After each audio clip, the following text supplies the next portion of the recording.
शेतकरी मित्रांनो नमस्कार. वार आहे शुक्रवार, तारीख आहे 21 ऑगस्ट. वार आहे शनिवार, तारीख आहे 22 ऑगस्ट. या 2 दिवसामध्ये महाराष्ट्रामध्ये वातावरण कसं असणार आहे तर आजच्या व्हिडिओतून आपण जाणून घेणार आहोत. त्यामुळे व्हिडिओ शेवटपर्यंत पहा आणि आपल्या चॅनलवर तुम्ही नवीन असाल तर चॅनलला लाईक, शेअर, सबस्क्राईब करायला विसरू नका. शेतकरी मित्रांनो, खूप शेतकरी पावसाची महाराष्ट्रामध्ये आतुरतेने वाट पाहत आहे. गेल्या 10-15 दिवसापासून महाराष्ट्राच्या अनेक भागांमध्ये फक्त ढगाळ वातावरण किंवा रिमझिम पाऊस आहे. आता आजच्या व्हिडिओतून आपण बघणार आहोत की या 2 दिवसामध्ये महाराष्ट्रात वातावरण कसं असणार आहे. शेतकरी मित्रांनो, आपण जर महाबळेश्वर परिसर जर शुक्रवारी 21 ऑगस्टला जर बघितलं, महाबळेश्वर, खेड, चिपळूण, संगमेश्वर, त्याचबरोबर लांजा, त्याचबरोबर मंडणगड, माणगाव, लवसा, त्याचबरोबर लोणावळा, कर्जत हा परिसर बघितला तर या भागात काही प्रमाणात पाऊसच नाही, थोड्याफार प्रमाणात आहे, जास्त नाही आहे. घोटी, त्याचबरोबर पेठ, त्याचबरोबर आपण जर नाशिक परिसर जर बघितला तर नाशिकमध्ये देखील आपल्याला फक्त ढगाळ वातावरण दिसत आहे. दिंडोरी, निफाड, चांदवड, मनमाड, येवला, कोपरगाव, सिन्नर, संगमनेर, अकोले, लोणी, श्रीरामपूर, राहुरी, त्याचबरोबर घोडेगाव, अहिल्यानगर, त्याचबरोबर शिरूर, श्रीगोंदा, केडगाव, दौंड, बारामती, कात्रज, इंदापूर, करमाळा, कर्जत, जामखेड, पाटोदा, शिरूर, कासार, पाथर्डी, अमरापूर, त्याचबरोबर पैठण, छत्रपती संभाजीनगर, जालना, अंबड, परतूर, शेलू, त्याचबरोबर माजलगाव, त्याचबरोबर परळी, अंबाजोगाई, गंगाखेड, अहमदपूर, पूर्णा, नांदेड, हिंगोली, शेवगाव, वाशिम, मालेगाव, त्याचबरोबर पुसद हा परिसर बघितला तर या भागात देखील आपल्याला ढगाळ वातावरण दिसत आहे. त्याचबरोबर अर्नीव, त्याचबरोबर इथे जर आपण जर पांढरकवडा, आदिलाबाद, उनूर, आसिफाबाद हा परिसर बघितला, चंद्रपूर, तर या भागात आपल्याला रिमझिम पावसा शुक्रवारी 21 ऑगस्टला दिसत आहे.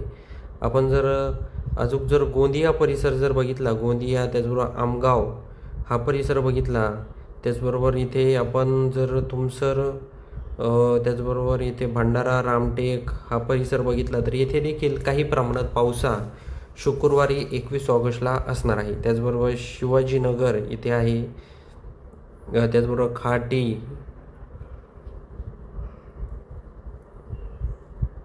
खाट परिसर आहे, भंडारा आहे, या भागात देखील थोड्याफार प्रमाणात पाऊस असणार आहे. उमरेड, त्याचबरोबर ठाणा या भागात देखील थोड्याफार प्रमाणात पावसा असणार आहे. आमगाव, जमनी या भागात देखील, आर्वी, तेलगाव या भागात देखील काही प्रमाणात पावसा होणार आहे. तर हा अंदाज सर्व शेतकऱ्यांनी लक्षात घ्यायचा आहे. शेतकरी मित्रांनो, धरणीमध्ये पाऊस असणार आहे, काही प्रमाणात, जास्त पाऊस नाही पण पाऊस आहे. त्याचबरोबर अजून जास्त काही दिसत नाही आपल्याला, म्हणजे शुक्रवारी तर काही जास्त प्रमाणात दिसत नाही. धरणी, अकोट, अचलपूर या भागात रिमझिम पाऊस आहे. अरबी, यवतमाळ, बेतूल या भागामध्ये रिमझिम पावसा असणार आहे. कधी? शुक्रवारी 21 ऑगस्टला. शनिवारी आपण जर 22 ऑगस्टला जर बघितलं तर 22 ऑगस्टला आपण जर धरणी, त्याचबरोबर आपण जर अकोट, अकोला, खामगाव, त्याचबरोबर बोदवड, जळगाव हा परिसर बघितला, त्याचबरोबर भोकरदन, चाळीसगाव, छत्रपती संभाजीनगर, कोपरगाव, श्रीरामपूर, त्याचबरोबर अहिल्यानगर, शिरूर हा परिसर बघितला, दौंड परिसर बघितला, कर्जत, जामखेड, त्याचबरोबर आपण जर बार्शी, इंदापूर हा परिसर बघितला, धाराशिवचा काही परिसर बघितला तर या भागात थोड्याफार प्रमाणात धाराशिवमध्ये, बार्शी, सोलापूर, अक्कलकोट इकडे काही पाऊस नाही आहे, पण बार्शीमध्ये थोड्याफार प्रमाणात रिमझिम पावसा होऊ शकतो. बाकी लातूर, परळी, अहमदपूर, उदगीर या भागात आपल्याला ढगाळ वातावरण दिसत आहे शनिवारी 22 ऑगस्टला. त्याचबरोबर इकडे आपण बघूया, उमरेडमध्ये आहे, नागपूरमध्ये पाऊस आहे, त्याचबरोबर भंडारा, तुमसर, साकोली हा परिसर बघितला तर या भागात देखील, रामटेक या भागात देखील थोड्याफार प्रमाणात पाऊस असणार आहे. बालाघाट, गोंदिया, आमगाव या भागात देखील थोड्याफार प्रमाणात पावसा होऊ शकतो. तर हा देखील अंदाज सर्व शेतकऱ्यांनी लक्षात घ्यायचा. धरणी, त्याचबरोबर बेतूल, बुऱ्हाणपूर, त्याचबरोबर जळगाव, बोदवड, शेवगाव, भोकरदन, चिखली, जालना, त्याचबरोबर छत्रपती संभाजीनगर, चाळीसगाव, अंबळनेर, चापोडा, जळगाव, शिरपूर, धुळे, साक्री, मालेगाव, सटाणा, मनमाड, कोपरगाव, श्रीरामपूर हा परिसर बघितला तर या भागात आपल्याला ढगाळ वातावरण काही प्रमाणात दिसत आहे. जास्त काय पाऊस नाही आहे. बाकी हा परिसर बघूया आपण आता.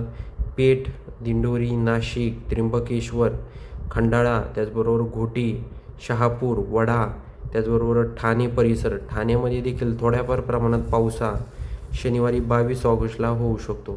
बाकी कोळगाव, बदलापूर, कर्जत, लोणावळा, त्याचबरोबर नागठाणे, लवसा, माणगाव, महाड, त्याचबरोबर मंडणगड, हरिहरेश्वर, दापोली, खेड, दाभोळ, चिपळूण, त्याचबरोबर संगमेश्वर, लांजा, राजपूर, रत्नागिरी, विजयदुर्ग, देवगड, कणकवली, सावंतवाडी, पणजी, सुर्ला हा परिसर बघितला तर या भागात देखील काही थोड्याफार प्रमाणात पाऊस आहे. जास्त काय पाऊस नाही आहे. शेतकरी मित्रांनो, आपण एकंदरीत जर शुक्रवारी 21 ऑगस्ट आणि शनिवारी 22 ऑगस्ट हे 2 दिवस जर बघितले तर जास्त काय आपल्याला पाऊस दिसत नाही आहे. काही भागात आहे पाऊस, पण जवळजवळ मध्य महाराष्ट्र, मराठवाडा या परिसरांमध्ये पूर्णपणे आपल्याला ढगाळ वातावरण दिसत आहे. तर सर्व शेतकऱ्यांनी हा अंदाज लक्षात घ्यायचा आहे. त्याचबरोबर शेतकरी मित्रांनो, या 2 दिवसाचा हवामानाचा अंदाज तुम्हाला कसा वाटला हे आम्हाला कमेंट बॉक्समध्ये नक्की सांगा. चॅनलवर नवीन असाल तर चॅनलला लाईक, शेअर, सबस्क्राईब करायला विसरू नका. भेटूया अशाच माहितीपूर्ण व्हिडिओसह. तोपर्यंत नमस्कार.